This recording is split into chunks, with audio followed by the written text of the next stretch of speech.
Peasant Productions presents the math of ESP, why it works even if you don't believe in it. Had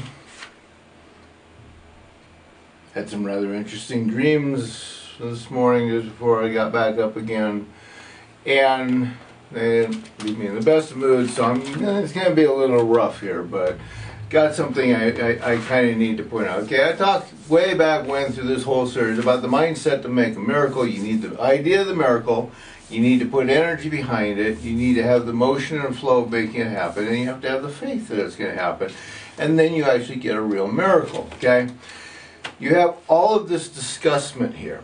Okay, human created, every last piece of it. There is no devil behind any of this stuff. There is no demon behind any of this stuff.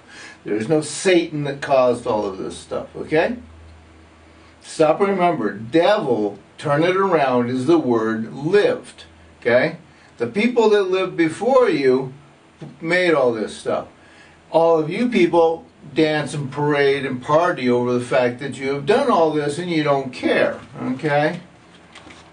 You have all of this stuff, which is God, God created plan. It's going to happen whether you like it or not, okay? You're going to have problems here because of what this does and all that. Now, let's stop and look at where it comes from, okay?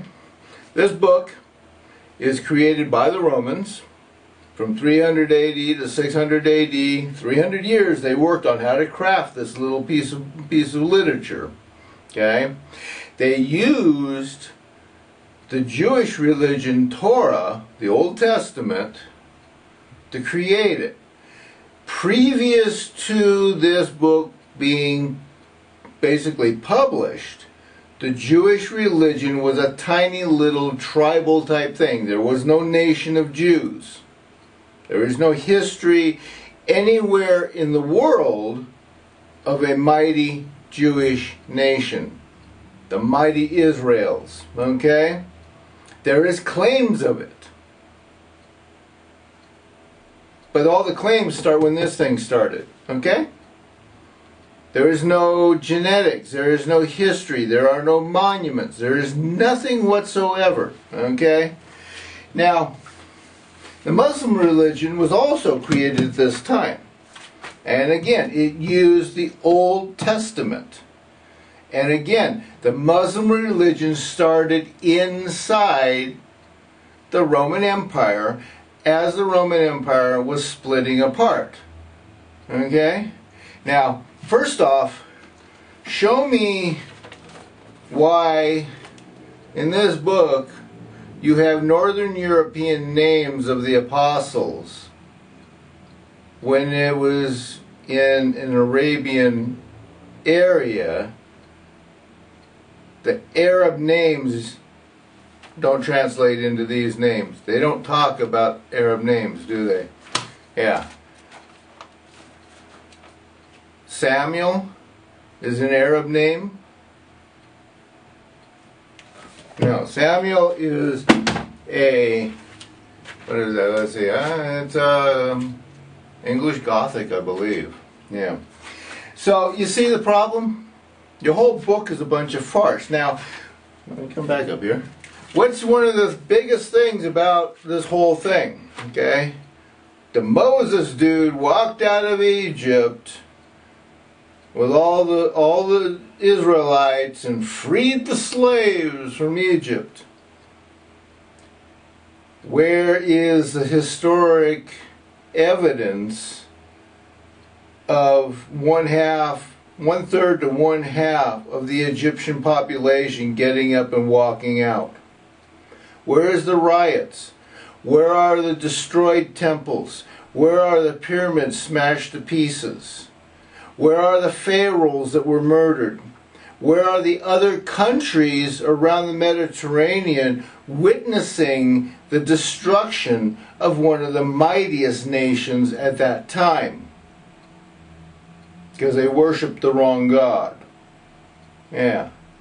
Where is the records of all those other nations having Egypt go out and do slave raids so that the royal and the elite rich and the aristocratic people didn't have to wash their toilets and wash their floors and wash their clothes and cook their own food.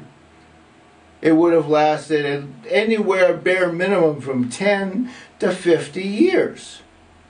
It would be total social unrest. So Moses never existed because there is no evidence other than that first Old Testament stuff that the Jewish people told. Okay? Now, what did Moses do? He walked into the desert. He got called up onto a mountain. He got handed a set of stone tablets made by a God of the 10 Commandments to take down and give to the people. He comes down off the mountain. He sees the people partying exactly as the God told him they were and doing what the God had said was wrong, and why the God said he wanted him to take that stone tablet with those 10 Commandments on and present it to him. And he had a temper tantrum and he broke a God object over his knee? Yeah. That's how stupid you people are. I got a God object. I can't touch it, I can't change it, I can't move it, I can't do anything with it. I cannot break the simple little rule that's in that one passage of Revelations 2:17 in this book, because a God made it. And only that God, that spiritual entity, Christ entity, can change it or modify it or do anything. No other God of the 3,260 that talk to me on this while I'm on this planet and talk to this planet and oversee this planet can touch it. It's not their object. They can't do anything to it. That's how farce your whole entire idea of Jews, Muslims, Christians, and Catholics being the one and only religions. Why do you think that I'm in Latin America? I'm not over there in Italy. That's Latin America. Spain is Latin America. Why am I in North America on a piece of land called Latin America? Because the Romans, through Catholicism and Christianity, came over here and murdered everybody that didn't do what they said. They used guns. What's the 10th commandment? Thou shalt not kill. Yeah. Jews killing the Palestinians because they're not the chosen people and they're on our special sacred land, and our God gave us the right to kill everybody in direct defiance of their 10 commandments. Yeah. Direct defiance of the orders of their gods, they murder. The Pope, in direct defiance of the 10 commandments, blesses countries to go and murder other countries. Yeah. Because every last one of them is getting dinero, money, gold, silver, material wealth, prestige. Why do you think the royals and the aristocrats and the religions are always sweethearts in bed together?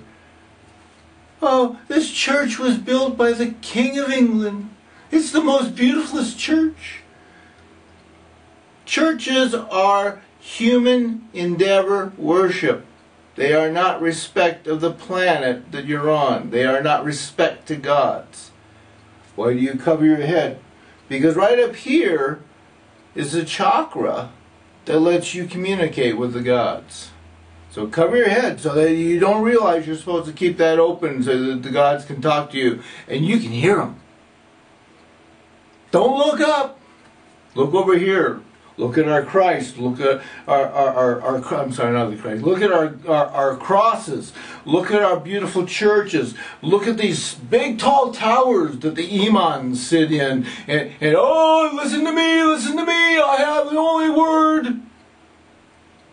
7 times a day you get down and pray.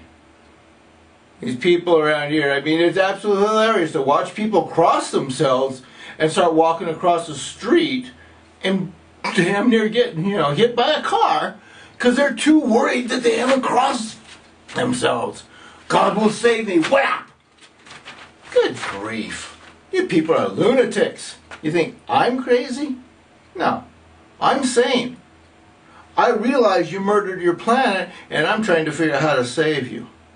I realize this book is so full of farce because there's no historical evidence behind it that I openly talk about it, and the churches are afraid of me because I've got the God mark that says I can get away with it. And you people all run away. It's absolutely amazing. Even this town, they literally laugh at the idea that their God could be real and that I carry a mark of knowing that God, because the churches all lie, cheat, and steal. They're only in it for the money. We're selling our trinkets in this town that has had a pope here, has collects $10 to $50 million or more per year, and sends it all to the Vatican.